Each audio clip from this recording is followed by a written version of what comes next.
მოგესალმებით, მივესალმებით ჩვენს მაყურებელს. დავიწყებ იქიდან, რომ ჩემთვისობელი არ არის არც ერთი პოლიტიკური სუბიექტის შესახებ, რომელსაც განაცხადა, რომ აპირებს გავიდეს არჩევნებზე. ჩვენ ძლიერმა საქართველოს გავხსენით მსჯელობა ამ საკითხის შესახებ, მსჯელობა ნიშნავს ყველა მხარის გათვალისწინებას, ანალიტიკის გათვალისწინებას, კვლევების გათვალისწინებას, ერთმანეთთან არგუმენტის შეჯერებას. ეხლა დავინახეთ, რომ ზოგიერთ ადამიანს მსჯელობის შიში გააჩნია, მაგრამ არ უშავს, მოგვიწევს გადავიტანოთ ეს, უბრალოდ მსჯელობასთან დაკავშირებული ესეთი დამოკიდებულება ცოტათი წყრალად არის პირდაპირ ვიტყვი დემოკრატიის სტანდარტებთან, ელემენტარულ სტანდარტებთანაც კი, იმიტომ რომ მსჯელობის გარეშე პოლიტიკურ ცხოვრებაში არაფერი ბუნებრივია არ ხდება. ჩვენი პოზიცია ამასთან დაკავშირებით ძალიან მარტივი. პირველი, ჩვენ ვიბრძვით ახალი საპარლამენტო არჩევნებისთვის. მეორე, ჩვენ ვიბრძვით პოლიტპატიმრების გათავისუფლებისთვის. მესამე, ჩვენ ვიბრძვით და ფასდაუდებელი წვლილი გვაქვს შეტანილი ამ რეჟიმის დელეგიტიმაციაში. ეს არის სანქციებით, ეს არის საერთაშორისო იზოლაციით. დელეგიტიმაციის და მანდატების თემაზე რატომ არ გახსენით საჯარო დისკუსია და მსჯელობა რატომ არ მოაწყვეთ მაშინ საჯარო, როცა ეს თქვათ საკრებულოებზე უფრო მნიშვნელოვანი ინსტიტუციაში შესვლა არ შესვლის საკითხი გადაწყვიტეთ ერთი ბრიფინგი ზურაბიშვილთან ერთად და შემდეგ თქვენი განცხადებებით. მაშინ რატომ არ ჩათვალეთ საჭირო ამ ტიპის დისკუსიებში შესულიყავით? მომენტიდან გამომდინარე, მე ვფიქრობ, მაშინ იყო ის მომენტი, როდესაც ძალიან ერთგვარი იყო მოქმედების კურსი. იქ ორგვარი კურსი არ ყოფილა და მეტგვარი. იქ იყო ძალიან კაფიო ცალსახა კურსი, ერთადერთი კურსი მოქმედებისა. და ეს ერთადერთი კურსი იყო ამ ეგრეთ წოდებული პარლამენტის მიტოვება იმისათვის, რომ ყველა ძალიან კაფიოდ დაენახა ქვეყნის შიგნითაც და ქვეყნის გარეთაც, რომ რეალურად საქართველოს არ გააჩნია დემოკრატიული პარლამენტი, რომელიც არჩევნების გზით იქნა არჩეული, რომ იქ არის წარმოდგენილი მხოლოდ 99 ადამიანი, მაშინ როდესაც საქართველოს კონსტიტუცია ძალიან მკაფიოდ ამბობს, რომ იქ უნდა იყოს მინიმუმ 100 ადამიანი იმისთვის, რომ სრულფასოვნად მოქმედება შეძლოს ამ ერთობამ და მას პარლამენტი ერქვას ნორმატიული კუთხითაც, მაგრამ ყველა ოთახში შეკრებულ 99 ადამიანს ხარ უკვე პარლამენტი, ხო? პარლამენტი ნიშნავს რაღაცეებს. მათ შორის იმას, რომ ეროვნულ მიზნებს და ამოცანებს ემსახურება და ეს თავყრილობა, რომელიც ახლა არის რუსთაველის 8 ნომერში შენობაში დრო გასართობად მისული, ეს არ არის პარლამენტი. ამიტომ აქ ჩვენ არაფერი არ გვესაქმებოდა, არც სამსჯელი არ იყო ბევრი არაფერი და ყველა მეთოდით თუ არჩევნებში თუ თვითმმართველობის არჩევნებში შეხვალთ და ჩათვლით, რომ ან შედეგი არ მოგეწონათ, ამ პროცესი არ იყო თქვენთვის მისაღები, შემდეგ საკრებულოებში შესვლა არ შესვლის საკითხიც ასევე იქნება ამ ტიპის რომ მანდატებს იქაც მანდატებზე უარს იტყვით. თუ გადაწყვეტეთ შესვლა. დიახ. ხო, პირველ რიგში თქვენებათვით უცებ იმ წინა აზრს დავასრულებ, ძალიან მნიშვნელოვანი მგონია.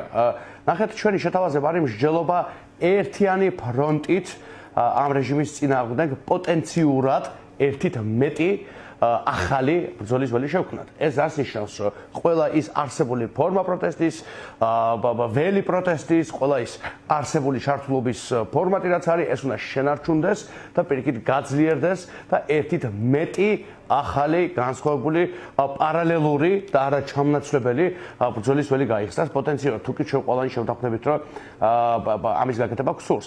აი რაც შეეხება ლეგიტიმაციას, თქვენ ძალიან კარგი რაღაც მომაგონეთ. ეს არჩევნები, რომელიც ჩატარდა 2024 წლის 26 ოქტომბერს, იქნებოდა არალეგიტიმური, ჩვენ რომ მონაწილეობა არ მიგვიღო მასში? უბრალოდ კითხვად მინდა დავსვა. იმიტომ რომ ჩვენ ყველამ ერთად გავიარეთ პროცესი, იმიტომ რომ ეს იყო დოკუმენტირებული, იმიტომ რომ ყველანი ვიყავით ჩართული წინა საარჩევნო პროცესში და არჩევნების დღესაც. ამ ყველაფრის შედეგად ნახეთ რა, რომ ეს პარლამენტი არის არალეგიტიმური და ნახეთ, რომ 6 თვის განმავლობაში პრაქტიკულად არც ეს სახელმწიფოს არ უღიარებია, არც ეს პარლამენტი და არც ეს მთავრობა. იმ შემთხვევაში თუ მარტო ქართული ოცნება იქნებოდა თავის თავთან. აი, იმიტომ რომ სავარჯიშოდ ვიკითხოთ, ხო, გონებრივ სავარჯიშოდ. თუ ისინი თავის თავთან იქნებოდნენ თავის ვიღაც სატელიტებთან დარჩენილი, ხო, ფსევდო რაღაცა ჯგუფებთან ერთად დარჩენილი. ამ შემთხვევაში გააყალბებდნენ? ამ შემთხვევაში მთელი მსოფლიო იტყოდა, რომ საქართველოში არჩევნები ტოტალურად მიიტაცეს, საგარეო პოლიტიკური ვექტორი ტოტალურად მიიტაცეს. ამ შემთხვევაში იქნებოდა ის პროცესები, მათ შორის ამ რეჟიმისთვის სრული და საბოლოო ფარდის აღთისა მთელი მსოფლიოს მასშტაბით, რასაც ჰქონდა ადგილი? პასუხი ყველა მიცით, რომ არის არა. ეს პასუხი არის ძალიან მარტივი, ძალიან სწორხაზოვანი. ეხლა ეს კი არ ნიშნავს, რომ ამ პროცესმა რა ხელშესახები მოიტანა.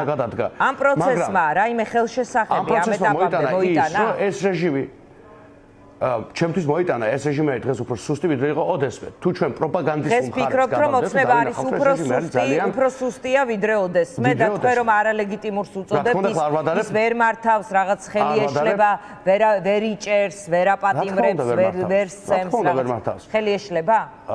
დაჭერით და დაპატიმრებით ლეგიტიმაცია არ იზომება დაჭერით და დაპატიმრებით. ლეგიტიმაცია იზომება მართვის უნარით. ამ ხელისუფლებას ჩვენი აუდიტორიისთვის უფრო ნაცნობი მესმის, მაგრამ შეიძლება რაღაც ნაცნობი იყოს ჩემთვის, მაგრამ არ ზომავდეს ძალაუფლება რას ნიშნავს იმას, ხო? ძალაუფლება არ ნიშნავს იმას, რომ ვიღაც დაიჭირო და ვიღაც სადღაც წაათრიო, ხო? ძალაუფლება ნიშნავს და მართლობის შესაძლებლობა ნიშნავს, აი capacity რასაც ქვია, რომ შენ გქონდეს მანდატი, გქონდეს გამართული ლეგიტიმური ინსტიტუტები, შეგეძლოს ყველა იმ კონსტიტუციური უფლებამოსილების აღსრულება, რომელიც რეალურად არის გაწერილი ხელისუფლებისთვის, რომ უნდა აღასრულოს, აქედან ამის ახერხებს ვერა. წარმოგიდგენთ, იმდენიც არ არიან, რომ მთელ რიგ პოსტებზე ადამიანი დანიშნო. იმდენიც არ არიან, რომ ლეგიტიმური პარლამენტი ერქვათ. ეს არის კოჭლი პარლამენტი. ხარისხობრივად თუ შევხედავთ, იმდენიც არ არიან, რომ რეალურად ვინმე დაარწმუნონ, რომ რაიმე სერიოზული პოლიტიკის კურსის განხორციელება შეუძლიათ.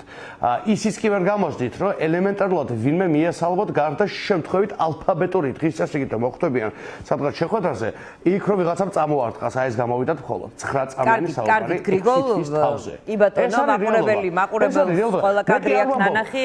მე არ ვამბობ, ქალბატონ დიანა.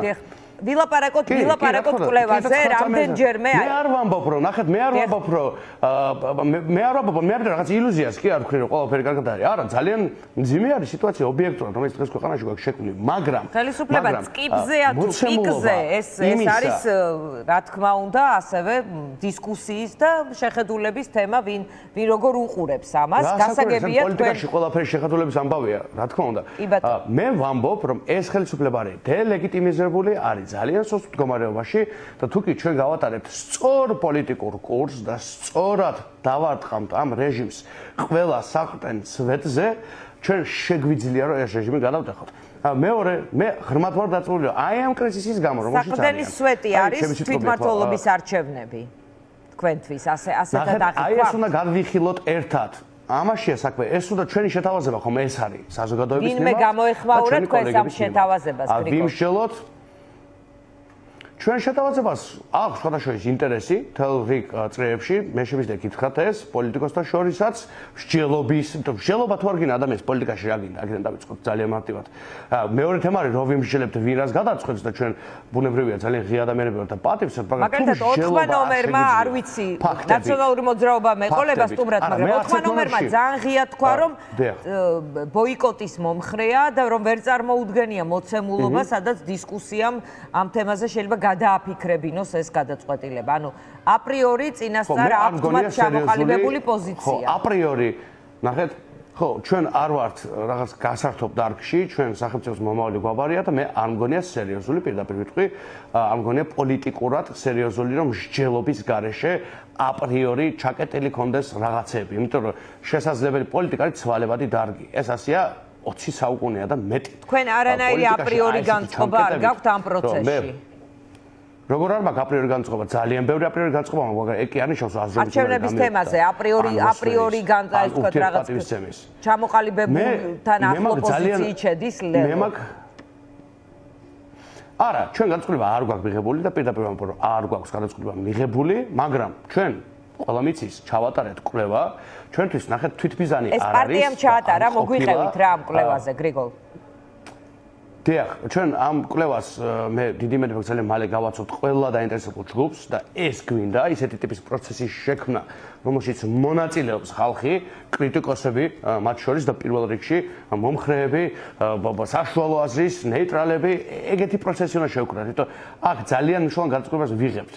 ხომ არ არის შანსი რომ რაღაც მეტი ვქნათ და თუ არ არის შანსი რომ ერთიანი ფრონტით ძალიან ძლიერი შეტევა განვახორციელოთ, მაშინ სხვა რა შევთავაზოთ ჩვენ საზოგადოებას. ამაზე მსჯელობა თუ არ იქნა, პროცესი როგორ შეიძლება ვკითხულობ, იყოს სერიოზული.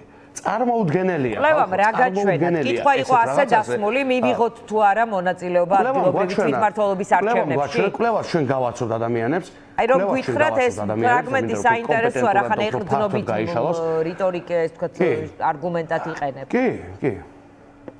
ხო, ამიტომ ახლა ჩვენთვის ახლა ვინმეს გონია საკრებულოს არჩევი შემოიღოს საინტერესო, როგორც ასეთი? მე საკრებულოს არ ვაკნიებ, ძალიან მნიშვნელოვანი რგოლია ნორმალურ შემთხვევაში ბუნებრივია დემოკრატიის, ხო, ძალიან მნიშვნელოვანი და კარგი რაღაცაა საკრებულოს წევრობა და მან იწყება დემოკრატია. ანუ ვინმე არ ჩათვალოს, რომ რაღაცა აბუჩად ვიგდება, ნაგდებით ლაპარაკობს, ავსებით არა. მაგრამ მე მგონი ყველამ კარგად იცის ჩვენ საზოგადოებაში. სამჯერ ვართ პარლამენტიდან გამოსული. რა ვიცი, რამდენჯერ გვაქვს მანდატები დათმობილი, იმიტომ რომ ამ ქვეყნის და ამ საზოგადოების ინტერესებს ჭირდებოდა ეს და ეგ იყო სწორი პოლიტიკურადაც და მორალურადაც. ჩვენთვის არჩევნებში მოწვევის მიღება საერთოდ არ არის ანარად საინტერესო პერსპექტივა. აბა სად უნდა მიიღოს პარტიამ? აბა სხვაგან რა პროცესში ხედავთ პარტიის? არა, ზოგადად პარტია უნდა იყოს ყველა არჩევნებში მზად ყოველთვის და მე გეტყვით პირდაპირ, მე ამას ვამბობ ძალიან ხშირად, რომ ვამბობ და აი ხო იწერება, ხო იქნება ეს 3 თვის შემდეგაც, 4 თვის შემდეგაც, ხო ყველა შეიძლება რომ ნახოს, ხო? მე ვამბობ, ქართული ოცნება ჩანიშნავს ახალ საპარლამენტო არჩევნებს. რატომ იცით? იმიტომ რომ რუსული სპეცოპერაციის მეორე ფაზა ჯერ კიდევ აქვთ შესასრულებელი. რა არის ახლა ეს მეორე ფაზა?